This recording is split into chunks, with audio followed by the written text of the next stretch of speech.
नमस्कार प्यारे बच्चों। कल हमने किया था कारक। कारक के अंतर्गत हमने किए कर्ता, कर्म, करण, संप्रदान कारक और आज हम करेंगे अपादान कारक। हमने कल कर्म और संप्रदान कारक में भी अंतर किया था। अब हमारा रहता है अपादान कारक। अपादान कारक आरंभ करने से पहले मैं आपको बताना चाहूँगी अपादान कारक के बारे में। अपादान कारक होता क्या है? ठीक है, तो अपादान कारक का अर्थ होता है जहां से कोई पदार्थ अलग होने का भाव प्रकट हो। तो हम इसको परिभाषित ऐसे भी कर सकते हैं कि संज्ञा या सर्वनाम के जिस रूप से अलग होने का भाव प्रकट हो उसे अपादान कारक कहते हैं। यानी कि संज्ञा या सर्वनाम के जिस रूप से अलग होने का भाव प्रकट होता है उसे अपादान कारक कहा जाता है। क्लियर? ये आपको समझ आ गया होगा कि अलग होने का, जैसे पेड़ से पत्ते गिरे। ठीक है, अब पेड़ से पत्ते क्या हो रहे हैं? अलग हो रहे हैं।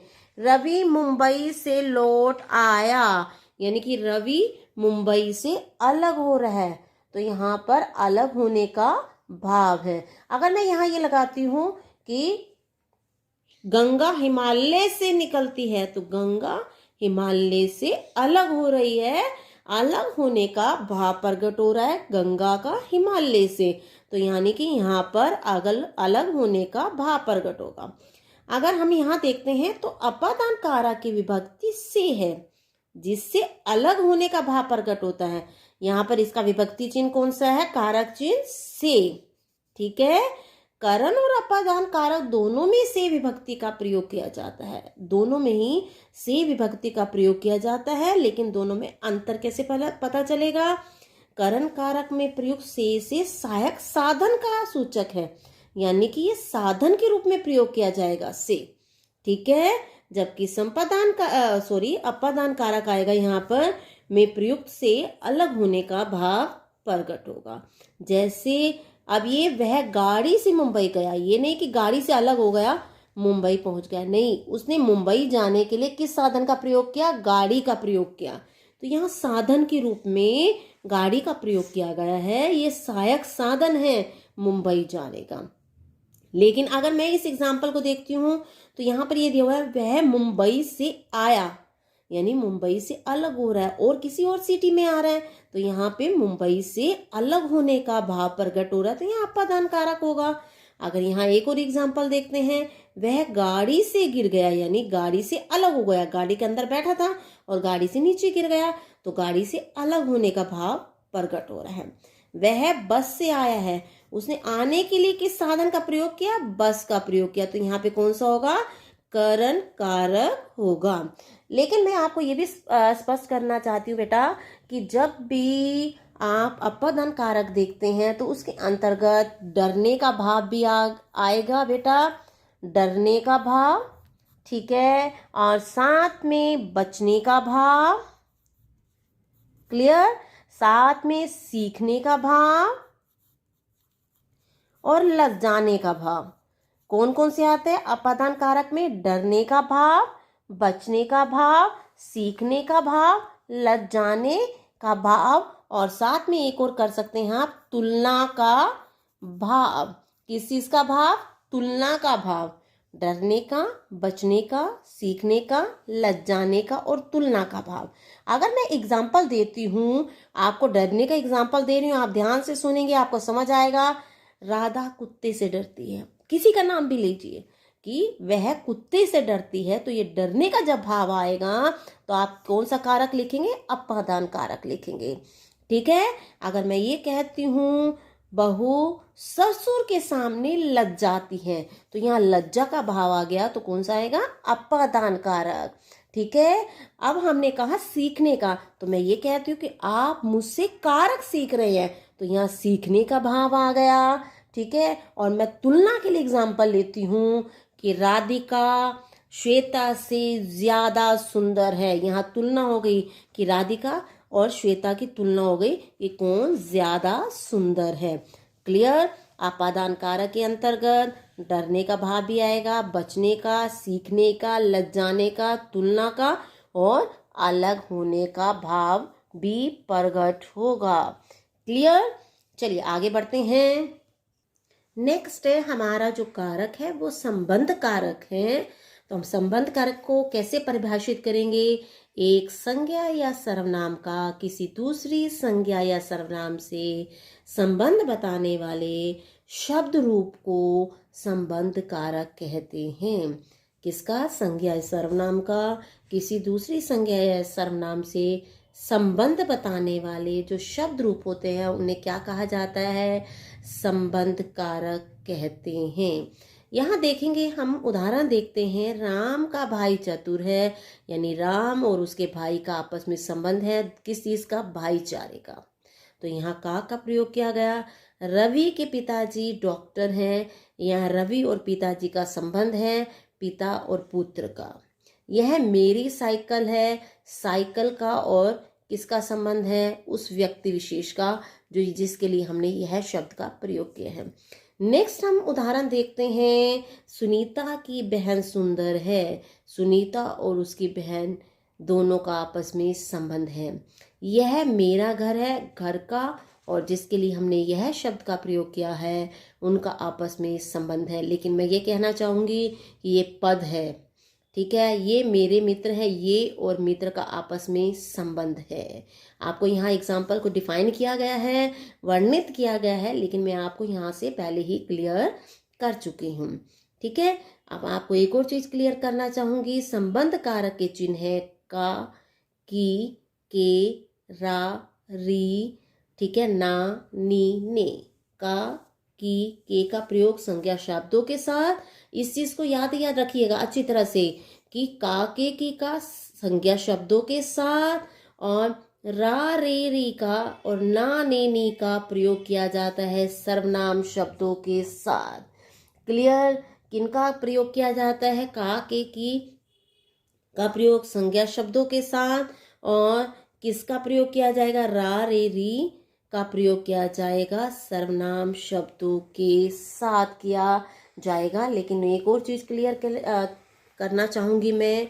अगर आप किसकी, किसके, किसका, ठीक है, किसका, किसके और किसकी, ये अगर आप प्रश्न लगाकर इनको उत्तर जानने का प्रयास करेंगे तो आपको पता चल जाएगा कि ये संबंध कारक है। किसका, किसके, ठीक है, किसका, किसके और किसकी, ये प्रयोग करेंगे तो आपको कंसेप्ट क्लियर हो जाएगा। इसका करने पर किसका भाई चतुर है तो आप कहेंगे राम का भाई, ठीक है। किसकी बहन सुंदर है आप कहेंगे सुनीता की। तो ये आपको प्रश्न करने पर किसका, किसकी या किसके लगाने पर आपको प्रश्नों का उत्तर मिल जाएगा। तो आपको समझ आ जाएगा कि ये संबंध कारक है। और इस चीज को याद रखिएगा कि का, के का प्रयोग संज्ञा शब्दों के साथ, रा, रे, री का प्रयोग और ना, नी, नी का प्रयोग सर्वनाम शब्दों के साथ किया जाता है। यहाँ मैं एक चीज और आपको क्लियर करना चाहूंगी कि संबंध कारक में परसर्ग जो सर्वनामों के साथ लगकर ही प्रयोग किए जाते हैं, जैसे इसका, ठीक है, अपनी, तुम्हारी, हमारी, ठीक है, अपनी, तुम्हारी, हमारी, इनके साथ ही प्रयोग किए जाते हैं।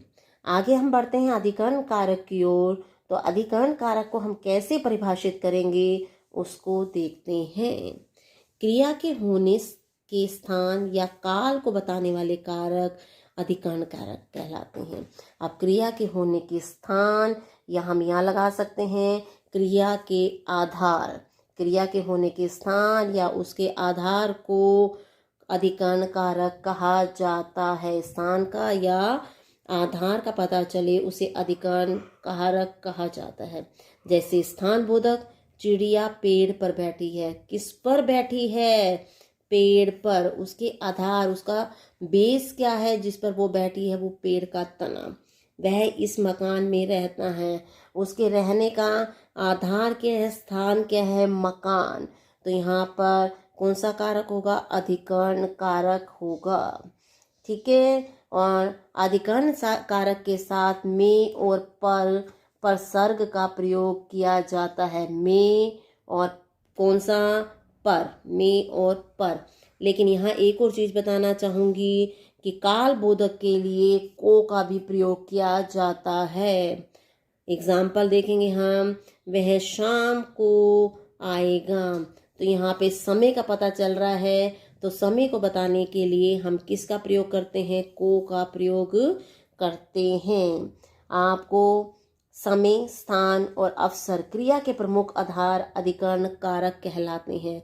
और इसको जानने के लिए हम किस प्रश्न का प्रयोग करेंगे, कहाँ और कब। ठीक है, कहाँ और कब लगाने पर जो उत्तर प्राप्त होते हैं वो अधिकरण कारक होते हैं। जैसे चिड़िया कहाँ पर बैठी है, पेड़ पर। ठीक है, वह कब आएगा, वह रात को आएगा। तो आपने कहाँ लगाना है, कहाँ और कब। और इसके परसर्ग मैंने बताए हैं, में, पर और को। आपको बिल्कुल ये क्लियर हो गया होगा, समझ आ ही गया होगा। चलिए आगे बढ़ते हैं हमारे अगले कारक की ओर, संबोधन कारक।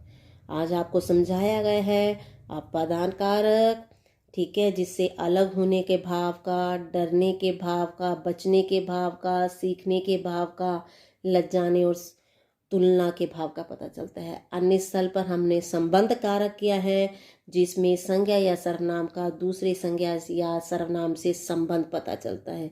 वहीं हमारे अधिकरण कारक के अंतर्गत हमें उसके किसी भी क्रिया के होने के स्थान, आधार या काल का पता चलता है।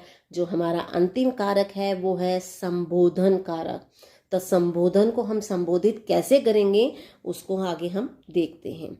संज्ञा के जिस रूप से किसी को पुकारा या बुलाया या सावधान किया जाए उसे संबोधन कारक कहते हैं। दोबारा सुन लीजिए, संज्ञा के जिस रूप से किसी को पुकारा जाता है, बुलाया जाता है या सावधान किया जाता है उसे क्या कहा जाता है, संबोधन कारक। ठीक है, अब देखिए मैं बुला रही हूँ यहाँ पर विद्यार्थियों को, तो मैं कहती हूँ हे विद्यार्थियों, अरे विद्यार्थियों, अरे लड़कों। ये संबोधित करने के लिए मैंने किसका प्रयोग किया है, अरे का प्रयोग किया है। ठीक है, हे का प्रयोग किया। अगर मैं कहती हूँ अजी भाई साहब तो मैं अजी का प्रयोग करती हूँ। तो यहाँ पर हे, अरे, अजी आदि का प्रयोग किया जाता है। ठीक है, संबोधन कारक में जो परसर्ग होते हैं वो संज्ञा या सर्वनाम से पहले लगते हैं। अब विद्यार्थी समूह है, ठीक है, पढ़ने वाले बच्चों का समूह है, तो उन्हें हमने हे पहले जो हमारा परसर्ग होगा वो हमेशा आरंभ में लगता है। और उसके पश्चात संज्ञा या सर्वनाम के पश्चात हमने किसका प्रयोग किया है, विस्मयादि बोधक चिन्ह का प्रयोग किया है। तो आपको समझ आ गई होगी कि हमने हमेशा संज्ञा या सर्वनाम से पहले जो हमारे संबोधन या जिससे हमने पुकारा या बुलाया या सावधान किया जाता है, जिन चिन्हों का प्रयोग करते हैं उन्हें संज्ञा या सर्वनाम से पहले प्रयोग करेंगे। और संज्ञा और सर्वनाम के पश्चात हम विस्मयादि बोधक चिन्ह लगाते हैं। अब आपको ये सारे क्लियर हो गए होंगे, समझ आ गए होंगे। अगर आप ध्यान से करेंगे तो आपको क्लियर ही हो जाएंगे। फिर मैं दोबारा से बताती हूँ, कारक, संज्ञा, सर्वनाम शब्दों का वह रूप जिससे उसका संबंध क्रिया या अन्य पदों से किया जाए। तो हमने कारक के मैंने 6 और 2 8 भेद बताए हैं। और जो कारक चिन्ह होते हैं उन्हें हम परसर्ग कहते हैं। नेक्स्ट जो मेन पॉइंट हमने याद रखना है कि कर्ता कारक में ने परसर्ग का प्रयोग केवल भूतकाल की सक्रमक क्रिया के साथ होगा, अन्य कालों में नहीं होगा। भूतकाल की सक्रमक क्रियाओं में। और कारण कारक में से चिन्ह का प्रयोग क्रिया के साधन को दर्शाने के लिए और अपादान में अलगाव का बोध करवाने के लिए इसका प्रयोग किया जाएगा।